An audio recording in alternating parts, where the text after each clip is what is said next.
The following is a special presentation of Higher Journeys and is brought to you in part by the 17th Annual Conscious Life Expo. Visit ConsciousLifeExpo.com to learn more.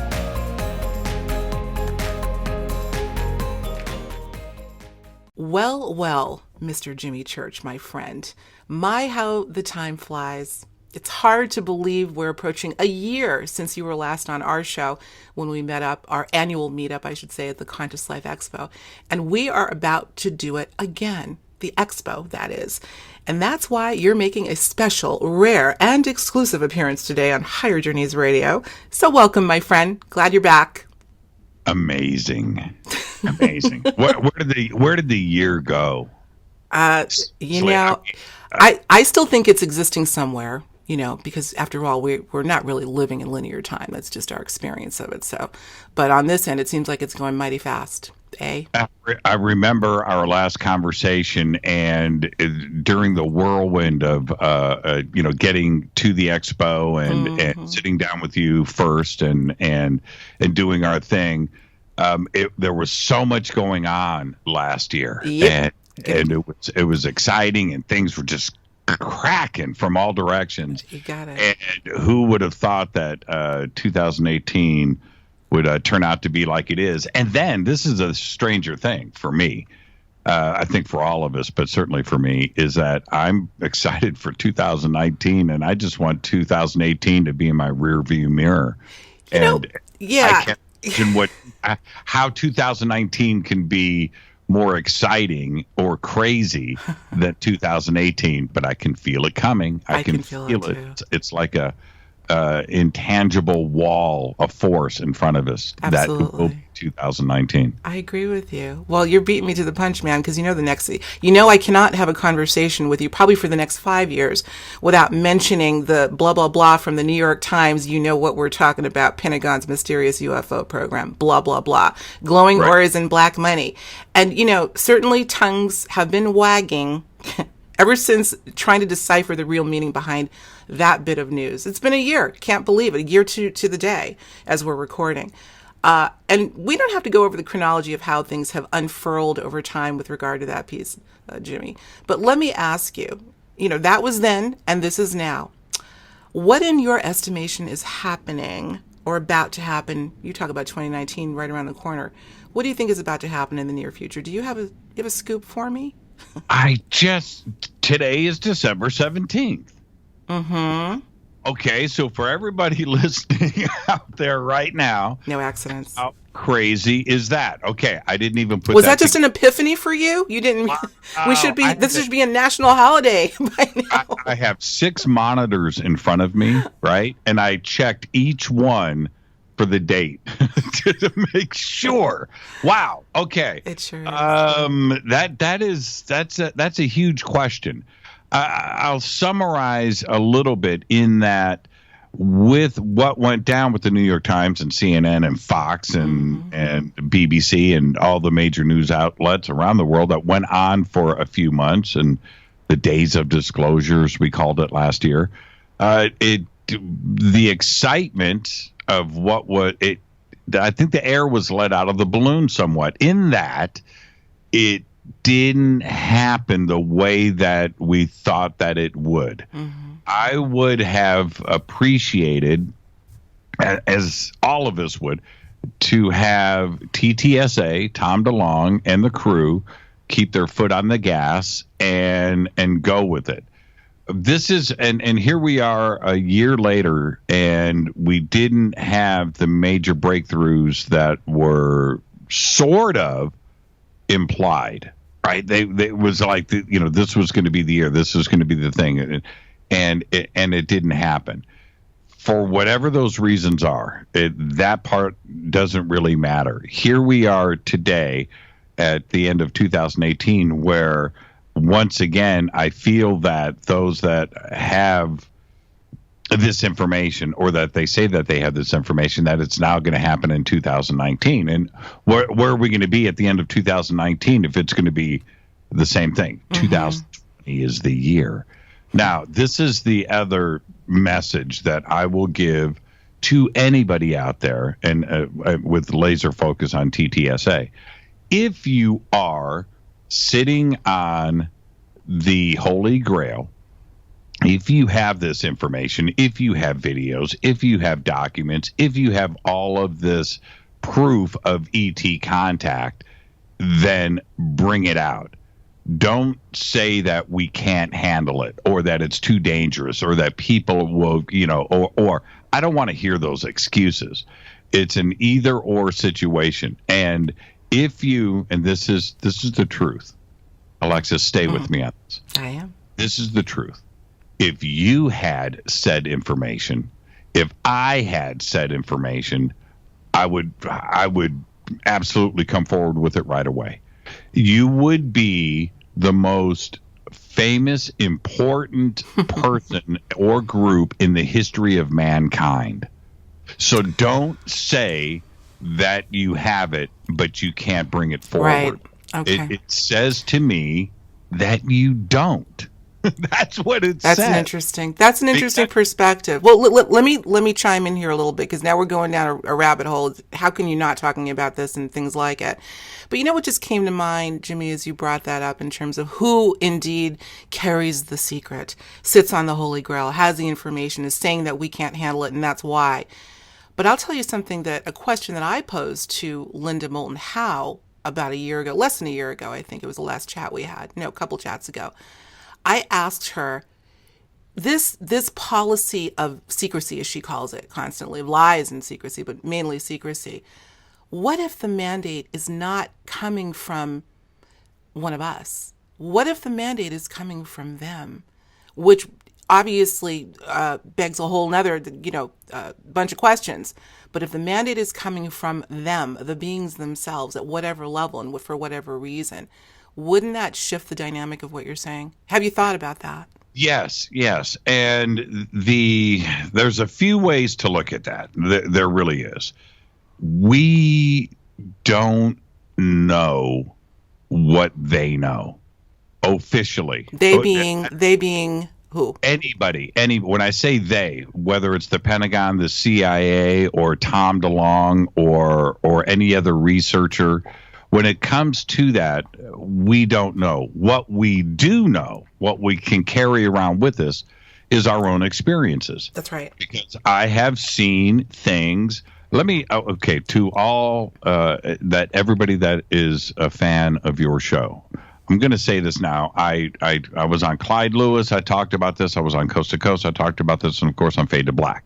But if you haven't heard this, I'm going to give you a sighting that I had. Join us for the 17th Annual Conscious Life Expo, February 22nd through the 25th in Los Angeles. This is the largest consciousness event of its kind, with 200 exhibitors and over 150 lectures, workshops, and special events. Hear from leading speakers and teachers, including Marianne Williamson, David Wilcock, Anita Morjani, Nassim Harriman, Erich von Däniken, Linda Moulton Howe, and Deborah King. Visit ConsciousLifeExpo.com to secure your place for the transformational event of the year. Up at ECETI last August, and this was a daytime sighting. 14 miles away, behind Mount Adams, I'm looking at the mountain with some binoculars. There are and they're on a tripod. There's about 20 people around me. Maybe 5, 6, 7, 8 people to my right. Steve Murillo was sitting directly to my right. He's looking through binoculars. And I'm just in this peaceful moment, 3 o'clock in the afternoon. I'm looking at birds, right? I'm looking at the top of the mountain. And at that exact moment, in this Zen, peaceful moment, from behind the mountain pops out, this is 14 miles away, a ginormous black object shaped like a beer can. It was tall. Probably appropriate. Yeah, right. Well, I say beer can, and you'll understand why. Okay. And it was turning. It was spinning, turning, and there was a silver circle in the middle of it. Now, this thing is probably 200, 300, 400 feet tall. And it came out from behind the mountain, again, 14 miles away. And it had a silver thing on the bottom, a silver thing on the top. It was black with this round thing in the middle, and you could see the round thing turning. right? And I jump. I was like, what? And I jump up and I yell, video, video, video, pictures, pictures, pictures. And I'm pointing at them out and I'm freaking out. And I come back. I can't believe what I'm seeing. And again, not Independence Day, not a flying saucer, not a crazy. No, it was like this tall, can-shaped tube, upright. You know, like if you were holding a can in front of you and turning it. That's what it was. So anyway, I run back and Steve Murillo goes, I see it. I see the silver thing in the middle. It's turning, it's spinning. I'm like, yeah. So I sit down, look at it in the binoculars, and it's going from left to right. It's heading east, and there's nothing but blue sky out there for miles. So I'm thinking we're going to watch this thing for 10 minutes. And I look back, and in the binoculars, there it is, and it's perfect. The sun reflecting off of it. It's a perfect view. It's crazy. And then I pull off my binoculars to look at it with my eyes, and I see it out there. It's a black dot, but you can see the silver thing spinning. It's 14 miles away. I go back to the binoculars, and I can't see it, and I move the binoculars to catch up to it. It's not there. I look back, and everybody yells, it's gone. And I'm looking, and it was gone. Now, the whole incident lasted 15 seconds. Okay, so, I was going to ask you how long, because you thought it was, seconds, okay. 15 seconds, start to finish. I didn't get a picture. I overreacted. I jumped up and down. I yelled and screamed. People were shooting, but they were shooting in the wrong direction. They didn't know, right? What? Anyway, the point is, I have that daytime sighting. Now, I have no video. I've got one picture of it, but that's it. That right there is evidence of the craziest thing. I cannot explain it out of everything that I've ever seen. But if you are sitting on evidence of what I saw or what that was, and you are not coming forward with it, you're part of the problem. And to say that this community cannot handle it, you are part of the problem. Mm-hmm. What happened on December 17th last year, the world didn't implode. The Vatican didn't go out of business. Wall Street didn't, right? Mm. Everything was fine. People didn't jump off of buildings. Yeah. So don't tell me that we can't handle it or that you're protecting people, right? Because that says to me that you don't have it. That's what it means, because you would be absolutely Time Magazine Person of the Year is the small part of what would end up happening to the importance of who you are by bringing the this one who brings it forward. I gotcha. Right. That's it. I hear you. I hear everything you're saying. I do think it's multifaceted. I think it is massively complex.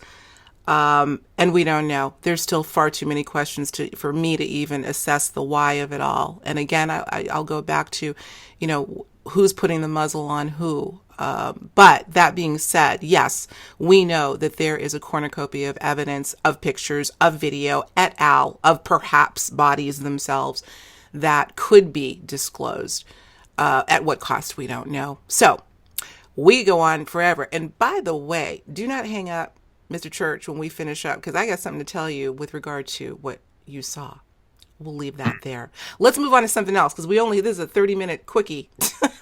This is going to be a quick one. We're going to talk about Conscious Life Expo, of course, but a year has passed, right? And stuff has happened. Tongues have been wagging. Alleged stories of future disclosure have come out, not the least of which is, listen to this headline. Tell me if you've heard it. UFOs. Luis Elizondo hints that 2019 might be the year of disclosure. Now, this is a headline. Have you heard? Do you know what I'm talking about? Okay. I read the thing. Personally, I found nothing in particular in the article that would lend any substance to that little drip of info. But then again, who's to say what's to come? What are your thoughts on that, Jimmy? Is this anything to get quasi-excited about? Well, just like I just stated, here we are at the end of 2018, and the suggestions that, it was supposed to be the year, right? 2018 was the year of disclosure. Now it's going to be 2019. I read into that headline, and I did read the articles, and it's like buy our stock, buy our T-shirts, and we will help you out. We're part of this. And look, this is the United States. You have the right to go and make money. You have the right to print T-shirts and have a marketing campaign and sell books and movies. They've got a new TV series that they're launching. So, yeah, okay, all right, you have the right to do that. But what you don't have the right to do is to say that we are sitting on something. By saying what he's saying right there, bring it right now. Right. You will sell all the T-shirts you can handle. You will sell all of the stock in the company that you can handle. Bring it out right now. That's it. I have said very, very publicly, if you are sitting on metamaterials, if you have a piece of an alien craft, if you have this stuff, have a press conference, put the stuff out on the middle of the table, and go live. Because at that point, you have answered one of the most fundamental questions that man has had. Are we alone? And that's it. And you will be who you say you are. But until then, you are not. And that's it. I'm not trying to be harsh here. You have the right to have a successful company. You have the right to make money. You have the right. But don't tell us you have something and when you don't. Or teasing that you will have something. Gotta wait till 2019. And next thing you know, gotta wait till 2020. Well, look. Here's the thing, and we obviously this is a conversation that could go on for hours. It can't today, but again, Jimmy, the thing that comes to mind is that are we putting too much emphasis on truth from others as opposed to truth from self? I'm going to switch. I'm going to do a little switcheroo on you a little bit. Look at what you saw. Disclosure has happened for you because you saw the thing. You saw whatever that was. That's it. Right. That's it. That's where I am with this. Okay. I've had my experiences. I have done so many interviews and things where I know that based on what I have seen and what I have experienced, and when I hear the same things coming from others, whether it's a researcher or just an experiencer or a contactee, that our stories gel, our experience gel. Yeah. And I'm cool with that. I did a presentation last year, and I had about 1,500 people in this room. And when I had brought up, and that's a pretty good crowd, right? And when I brought up disclosure and what it would be, when I said, I've had my experiences, I don't need disclosure, I got boos. Did you really? And the reason, wow. The reason is, and I understand fully, for most people, what disclosure is nothing short of the president stepping up on live television saying that we are not alone. That is disclosure. Everything else, the personal aspects of it, and I can preach that all day long, is not good enough for 99% of everybody else. And I fully understand that. Yeah. I fully get it. So the thing is, this is probably the bottom line. I'm not so sure that POTUS is going to do it voluntarily. It will happen if he is forced, or she, whoever's POTUS at the time, is forced through something else. Whether it's a WikiLeaks, upload of a bunch of files, whether it's an anonymous crack of some defense intelligence computer system, whether it's TTSA, coming forward with some crazy in just the indisputable evidence, whether it's that where then the Pentagon and POTUS is forced to make these statements. But they're not going to do it voluntarily. No, I don't think so. I absolutely don't think so. I mean, look, let me just say this about that, and then I want to make one more statement, then we're going to move on. I guess, Jimmy, I'm going to take my, break the cardinal rule of objective journalism, take that hat off and put my opinion out there. My thought is that historically and to this day, 99% of the people put too much investment in what others say, including POTUS, including our quote official sources. I say to hell with them. I have a feeling, just call it a feeling, that this thing, I call it the D word, disclosure, is going to happen in the most atypical way none of us can fathom right now. I do. I don't think it's going to have anything to do with the people that we believe should be coming forward. As much as I think they want to, as the cliche goes, control the narrative, I have a feeling, a sense that it's going to happen in a whole nother way. I do think we're at the precipice, there's no question. So I do hope in the process, in the interim, that people will stop investing so much. And I'm not talking about, you've got your thing, you've got your own personal experience, but those people that booed you need to be stop putting so much emphasis on what the other says. Yeah, and there's a lot to be said about that. Yeah.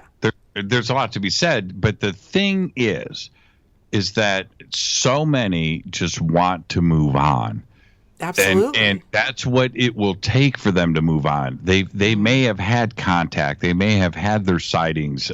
Maybe somebody in their family had a sighting, and they understand that. But for them to move on and just have this question answered and verified for them is the only way that they can move forward. And that's why they put so much into it. So I totally respect that position. For me, I know personally that I don't need it. I mean, I have seen with hundreds of witnesses around me crazy stuff that I cannot explain. I don't know what it is, but I certainly can't explain it. And I know that it's not stuff that I'm familiar with, like airplanes and helicopters and rockets and satellites. Those are things that I understand. When I see them, my brain says, okay, that's what that is.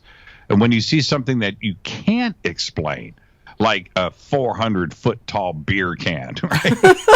I think this is so apropos for you. I can't explain that. I'm so glad that I had witnesses with me. One of the great sightings that I had, and well, I've had a few, and each one of those, I was fortunate enough to have 300 people standing around me.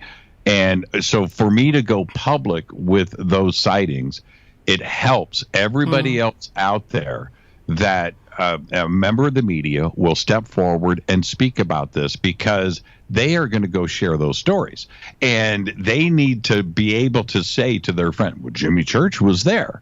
He went on, the radio. He spoke about this. He made a video about this. He's out there. It was real. We were all there. We all saw it. And if that's what it takes, I am cool with that. But for the others out there, they need to have POTUS step up and clear the air. And that's it. That's the only way that they move forward. Well, for their sake, I hope they get their wish come true. Speaking of wishes, let's move on. We only got 10 minutes left. This is hot. I knew I'd be digging a hole for us that we may not be able to get out of in 30 minutes. So thank you for that, by the way. That was very articulated perfectly by you. And I feel the passion. I hear it in your voice. But look, speaking of disclosure, further talk about ATIP to the stars, Tom DeLonge et al.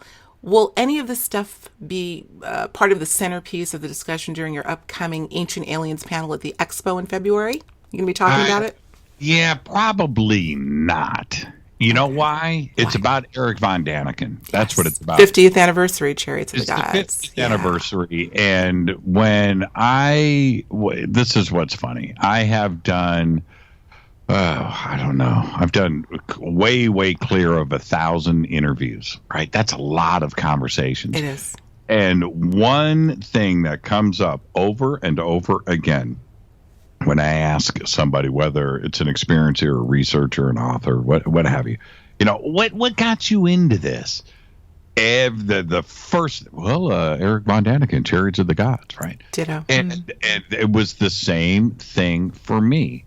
and I can go back to 1970, 71, 72, that period when the movie was released and the book was released, and the hysteria that it caused across this country. And I remember I was in the fourth grade, maybe the fifth grade, and in the newspaper was a full page ad for Chariots of the Gods, and I just stared at it, and I was young, I'm 9 years old, and it influenced me so much.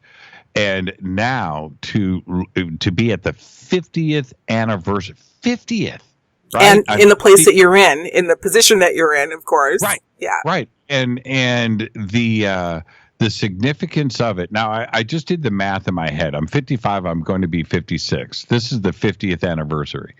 So I was exposed to the book in 1970, 1971. Like I said, I was 8, 9 years old. And I know that that's when the movie was released. I was watching the advertising on TV.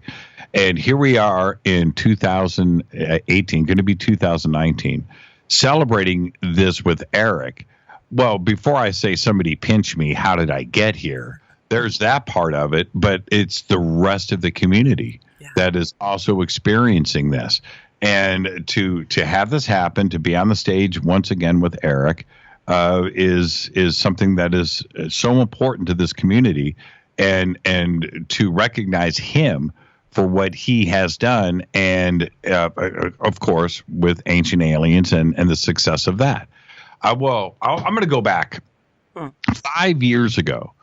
5 years ago, the first time that I had interviewed Erich, he said to me on the air, this is on the air, he goes, Jimmy, do you smoke? And I go, yeah, I do. And he goes, I've quit smoking, right? But back then, so he says, come hang out with me and we'll share a cigarette. I was like, really? And he goes, yes, I would really enjoy that. So I was able to, a few months later, I sat down with Erich on the patio of his little bungalow, and I smoke a cigarette with Erich von Däniken. And we talk about his watch, and he looks at my watch, and we have this conversation. And then right after that, we were together for about maybe half hour. And right after that, he had to speak. And he said, so come with me. And so we jump, and I escort. We walk through this crowd and this thing, and I escort with Ramon and Rita. Mm-hmm. We escort Erich all the way up to the side of the stage, and he walks up and does this presentation. And the adoration is one thing, but the appreciation, I think, is the better word, of the reception that he had at that moment. Mm-hmm. And I'm thinking to myself, just a few minutes ago, we were just having this conversation, this personal moment together. A few minutes later, here he is on stage, and this is how the community responds to him. He's just a guy. Mm-hmm. He's just a guy. When you hang out with Erich and you have that opportunity to just sit down and talk with him, which I've, since done a few times, but he's just a guy. He's just a guy. Yeah, he changed things. And this is what's most important. Here we are at the 50th anniversary of this book. There are a few people throughout history where you can stop and go, okay, there's life before and after. You can go to like Elvis, right? There was music before Elvis. There was music after Elvis, right? There are a few moments in history where you can say this about somebody, and you can say it about Erich von Däniken. Interesting. Yeah. That is when you change things, when there is a paradigm shift, and it's because of you, you're in rarefied air. And Erich von Däniken is singular in this UFO community, and we all appreciate everything that he has done for us. That was well said. And a perfect segue for me to plug the fact that we will have Erich von Däniken on this show in a couple of short weeks. So, well, yeah. So I'm gonna let's see if he'll listen to this. He's gonna be blushing. This is great. So that was beautiful. When you have him on, and your audience is going to wait for you to ask him this question. When you have him on, go, Erich, what kind of watch are you wearing? You got it. Because his watch, and you've got to let him tell the story. That watch is an Omega that was given to him by an Apollo astronaut. And don't mention the name. No. We'll stop right there. Don't listen. Don't take my show. Now listen. When I was on your show, Jimmy, what did you say to me? She's doing more talking than I am. Well, guess what? This is what happens, guys. This is what happens, journeyers, when two interviewers get together. You just gotta let it rip. Let it rip. Jimmy knows how to let it rip. Thank you so much. It's always great chatting with you. Always. But Lee, I want to ask you one more thing. We're going to go a minute or two over, but I got to get this in. We had to forfeit a couple of questions because we went deep down the rabbit hole on the first one. I want to know if you can, in 2 minutes or less, what is the wildest theory that you have ever heard with regard to this thing we call the ET UFO phenomenon? Can you answer that question in 2 minutes or less? Wildest theory? Wildest theory. The wildest... Not experience, theory. Yeah. Yeah, the wildest theory. Even one of them. Okay. You know what? Yeah. This may offend some, but I'm going to go here. Okay. The wildest theory is the simplest one. That they are here to help us. Okay? I have to back up on that when I hear those comments, because there are right now in our galaxy, in the Milky Way, not the universe, in the Milky Way, 100 billion Earth-like planets. That's right. Okay? 100 billion. How many civilizations does that equate to? The number, even if you went to 1%, we are talking a ginormous number of intelligent civilizations. And how many of those have our best interest in mind? Right. You know, or how many are visiting here that don't know about each other? Mm-hmm. We're talking about just tens of thousands, if not a million, different civilizations that are driving by here that are aware of us. Mm-hmm. So the messages to us, if they are coming through, are varied. I agree with you. So that when I hear, they're waiting for us to, you know what? If they have the ability to get here, to get to us, then we don't understand them. And they're probably not concerned about us at all. At all. The contact, sharing technology or things, it's possible. Is there something else going on? Sure. With one of them, of which there are millions. A cornucopia. I agree with you. No, I agree with you insofar as first of all, I have always taken issue with describing them as they, because they is a spectrum. Their motivations, therefore, are probably likely a spectrum. Malevolent, benevolent, and everything in between. So that's right. I am adamant, and I speak often and unabashingly about this idea. The aliens are this. The aliens are that. They're this. That. So I agree with you there. We got to grow up on that. Hey, if disclosure happens in 2019, maybe all that good information will come with it. People, come on now. You know better. Jimmy Church, Fade to Black. You the man. What's coming up? What's coming up in the next couple of days on your show, real quick? Oh, man. Well, this week is our last week on the air. It is the holiday season. So tonight we have Tracy Ash with us. Tomorrow night, Daryl Sims. Wednesday night, Richard Dolan. He will be our last guest of the year. Got a good lineup. Because after that, it's Christmas. We're taking those days off. We will have a couple of open lines, Fader nights on Thursdays. But that's it. And then we will be back. We're heading Rita and I are going to Las Vegas Fabulous. for New Year's. Next week on December 26th, I'll let everybody know if that's the day after Christmas, Wednesday.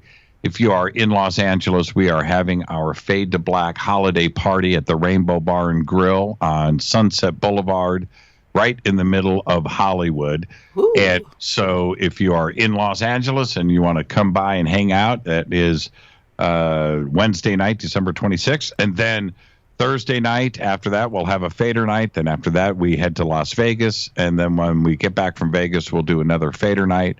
And then we'll see everybody the week after that, and we'll kick off 2019. The year of disclosure, that is. Yeah, January